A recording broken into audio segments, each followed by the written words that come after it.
Well, hi everyone, welcome to my new format. Please tell me what you think. A few years ago, hate crimes were all the rage.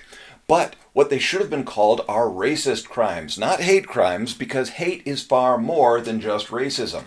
The biggest problem that we have today is bigotry, the obstinate or unreasonable attachment to a belief, opinion, or faction, in particular, prejudice against a person or people on the basis of their membership of a particular group. Republicans, Democrats, who knew? The two groups that cause the most irrational hatred today. Irrational hatred and bigotry makes you look at events in irrational ways. It makes you invent facts that don't exist in real life and invent intent that doesn't exist either. People on the left say that Trump incited violence by telling the crowd to be peaceful. He also told them to fight like hell. This was taken by the left, Twitter, Facebook, mainstream media, as a wink and a nod to his supporters to become violent. The left's argument is that Trump, by asking his supporters to act peacefully, he was actually asking them to riot and burn things down, just like the mostly peaceful protesters have been doing for the last 5 years. I want you to be peaceful. I want your voices to be heard and protest peacefully. No violence. Peacefully. And by peacefully, you mean burn crap down. No. No. And by no, you mean yes. This is how absurdly hatred and bigotry makes people look at facts. Worse yet, social media has allowed us to join groups of people to share our hate with, to invent conspiracies and make comrades in hatred. When hate involves participation in a group, it fosters a sense of connection and camaraderie that fills a void in one's identity. In many cases, that void is there because people no longer go to church and human beings have a need to believe in something bigger than themselves. Hatred of individuals or groups as a way of distracting oneself from the more challenging, anxiety-provoking task of creating one's own identity. Groupthink is easier than thinking for yourself, and it helps you make friends on Facebook. Hate is the enemy that divides us, but who has something to gain by hate? Politicians stir that pot because they want your vote. Since the 1500s, newspapers have printed sensational stories to get you to buy the paper. Since the 1930s, TV broadcasting stations have had an hour of news each night. The more sensational the news, the more eyes watch, so the greater ad revenue to the network. Then came news shows like 60 Minutes to broadcast even more sensational news, all to increase ad revenue. Then in the 1980s, CNN started broadcasting 24-hour news. Every minute you watch is a minute of more money in their pocket. Over the last 18 years, social media has created an environment that amplifies your own irrational hatred with algorithms that point you to channels and news sources that validate your hatred. And every minute you stay on social media is more money in their pocket from ad revenue. As long as you are engaged and keep reading and typing hate-filled comments, they are making ad revenue off of your hatred. You're being used. So is it too late to put the genie back in the bottle? Yes, it's too late. That ship has sailed. Is it too late for the American public to come to its senses? I have no idea. So, now that we have established the news and the social media and the politicians are actively encouraging you to hate one another in order to get elected or make money for themselves, we know that no message of unity will be forthcoming. So what is the message you can expect? Division.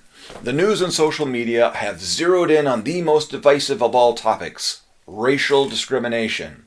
Although the Civil Rights Act of 1964 outlawed racial discrimination by governments, places of public accommodation, and businesses in hiring practices, and the Fair Housing Act of 1968 outlawed practices such as redlining, there is no doubt that racism still exists. It always has existed and always will exist. Tribalism is part of being human. It is a self-defense mechanism that has worked well for millions of years.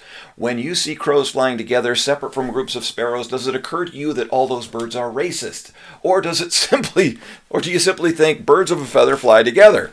Tribalism is a genetic trait that our reasonable minds have to overcome, and evolution over the next 10,000 years has to deprogram out of us. Racism will continue for the foreseeable future. But since 1964, Racism in government, public accommodation, and business hiring practices has become nearly extinct, and if it is found, it's quickly exterminated by the courts. Since 1968, if banks discriminate based on where a borrower was from instead of their ability to pay, that too ends up in court and banks lose more often than not. So here we are, 56 years after the Civil Rights Act was passed, and we have equality under the law for everyone.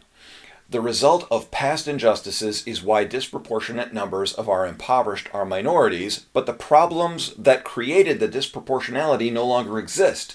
In fact, more and more white people are falling into poverty and more black people are coming out of poverty, and at this rate, it's estimated that the proportion of minorities to non-minorities in impoverished areas will equal the proportions of non-impoverished areas within the next 25 years.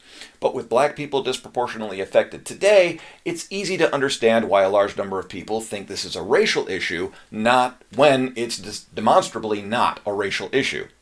The problem we need to solve now is poverty, not racism. Poverty by itself is not really an issue. Poverty can be solved with economic opportunity as long as crime does not complicate things. The Gini coefficient accurately predicts the amount of violent crime there will be in an area based on the level of economic inequality. The greater the inequality, the greater the instances of violent crime. Basically, the Gini coefficient proves that envy is the primary cause of violent crime. In order to raise the standard of living in an area, you must convince businesses to invest in that area to create opportunities for the people who live there. But businesses do not want to invest in crime-ridden neighborhoods. To increase opportunity, you must reduce crime. To reduce crime, you must reduce economic inequality. To reduce economic inequality, you must increase opportunity. To increase opportunity, you must reduce crime. It's a catch-22 vicious cycle with no foreseeable way out. But it has nothing to do with racism and absolutely nothing to do with systemic racism. Unfortunately, we are going to have to wait the next 25 years for the majority of people to figure that out. The Brookings Institution predicts that by 2045, white people will be the minority in the United States. By that time, the percentage of white people in poverty may exceed the percentage of black people in poverty, and the facts will have to be looked at from a non-racial stance. Fortunately, the arbiters of racial division and victimhood only have 25 years left to make racism a boogeyman, and they know it. I think this fact is contributing to the urgency when these groups feel to create racial tension and get racially based results. They know that in 25 years, all their arguments will simply no longer make sense to the average person. So I expect the claims of racial injustice to escalate over the next 10 to 15 years, then dramatically decrease, and wealth inequality will be the primary boogeyman of all of this. And hopefully, racism will become a footnote in our political theater. Thank you.